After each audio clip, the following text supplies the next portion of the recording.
Hello everyone. In this episode we are leaving Naivasha and headed to Kisumu, and we are going to experience some really intense and insane driving.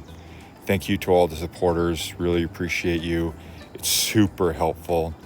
So pretty much as soon as I left Rachel's house, the insanity started. See how close that guy got? And these bus drivers, they are intense. Look how he just he rides in the middle as he tries to pass people, no matter who's coming. So I see him later. Look how he just jumps out there, another bus in front of him, and then here comes a big old truck. I mean, it's crazy. So I actually passed on the shoulder because I wanted to be far away from that dude. And all the bodas do this, the bodas. And yeah, there's people just fully in my lane on a solid yellow. Here's another bus just coming right up beside me. They are intense. It's so difficult for me to ride around them. I feel like they're extremely dangerous. Look, he goes to overtake that semi with another car coming, and then there's a semi coming. It's crazy. It's so crazy. Really difficult for me. Got a little fog here. Start getting up into some mountains again. Pretty, but you got to keep your eyes peeled. Another bus right up against me. They have a very different personal space idea than I do. And then because I'm on a motorcycle, I think that they don't either see me or don't think I need as much space, but it's a big motorcycle, right? Here's another guy right on me. And then it says here, observe lane discipline. Not sure what that means, and I don't think anyone knows what that means. So there were little towns along the way, and not sure why there were so many semis here, or lorries as they call them, but there were a lot, pretty wild, and I'm sure it made sense to somebody, but it didn't seem to have any rhyme or reason to me. And then we start heading up this really big hill, and the trucks want to pass, but all the vehicles seem to be significantly underpowered. When people go to pass, they really struggle, especially the lorries. And literally going 5 miles an hour right here, and they just seem to struggle to pass. No one seems to have much power in their vehicles. So it makes it difficult. So I get off of the A104 and head a little bit more southwest off of that road, and this was such a welcome relief. Well, at least for a while.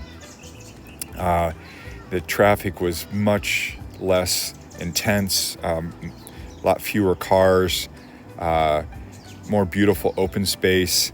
Look how green and lovely this is, these open roads. This was such a welcome relief, and it was beautiful country. It was really a treat. Unfortunately, it didn't last the whole rest of the way. Oh, look at those spikes.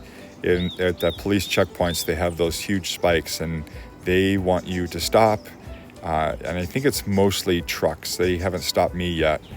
So I take this turn here and go a little bit more to the north, and a couple donkeys there, sweet donkeys.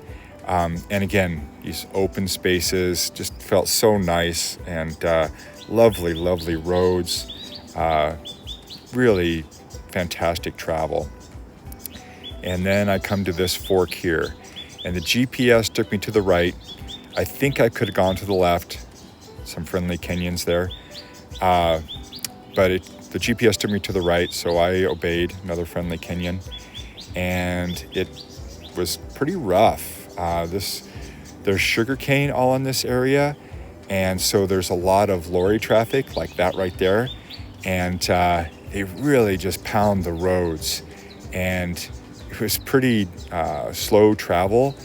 And like, I don't mind the potholes too much, it's just very slow, right? But we're going to see here in a little bit where it gets extremely difficult. But sugarcane fields on either side, and millions of trucks and tractors and people on the bodas transporting mostly sugarcane, but some other things as well. This was very difficult and slow travel, and especially with as heavy as my motorcycle is.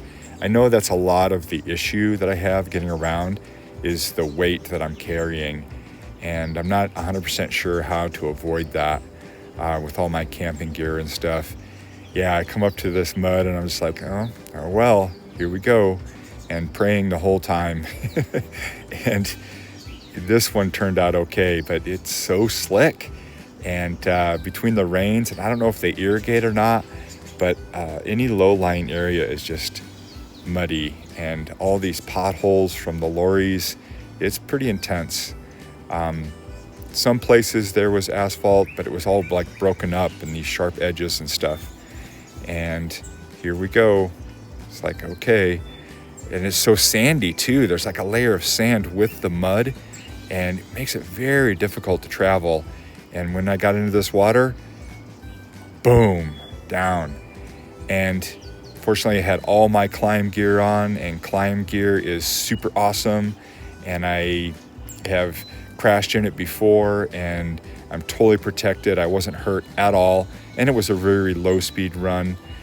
But these three guys came up, and they were like ridiculously helpful, so nice, really helped me. I would have been there for a long time trying to get the bike up, but they helped me not only lift it up, but get kind of in a better area, and super appreciate them.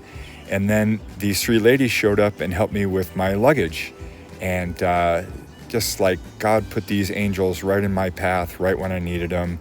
And I felt so blessed, even though I was frustrated and it was hot and all the rest. And then the bike tipped over again because the ground was so soft, and I jacked up my helmet a little bit. I'm gonna petition Climb to see if they'll give me another one. Maybe when I get to Cape Town, they'd be willing to donate one to me. That would be really great. And so I just dropped the bike twice, and then here's some more mud, and I'm just like praying to God that, I don't slip again. And then from here on, it was pretty decent, really. There wasn't as much mud anyway. And, I navigate through this okay. I just picked a line and went for it and prayed the whole time. And it turned out, but lots of potholes and ruts, and like I say, that broken tarmac. And I was like, I'm gonna follow this guy for a while, and he's got as big a load as I do, and if not more, in his tiny little motorcycle, tiny little boda, and he seemed to know what he was doing. So I followed his track for a while, and lost him after a time, and ended up finding him again. But you can see the craziness of this, how you're just all over the road, and the lorries are in different places all over the road, and it really is treacherous, very slow going. Here's another dude that I ended up following for a while. And then I get into the town where my hotel is, and the directions were terrible. I found one sign eventually, but it didn't help me. The GPS was not helpful. I asked some locals, and I had a hard time understanding the directions. But eventually, through looking through the GPS, I met these guys there. They were somewhat helpful, but they mostly just wanted to chit-chat and talk about the motorcycle. But they were fun. Eventually, I found the hotel, and it was okay. It was adequate. And it was a beautiful setting. This crazy tree in their front yard is beautiful. It was secure. That was nice. But look at all the mud on the bike from dumping it in that mud. And it's all over the place. Could have been worse. They had a mosquito net, which I was grateful for. And a sweet guard dog. Look how vicious this guard dog is. And he and I became friends. So thank you for following along, and thank you for all your support and everything. Like I said, I'm going to contact Climb and see if they'll help me out with the helmet. That would be so great. And thank you to all the supporters, and peace and love to you all. especially little doggies.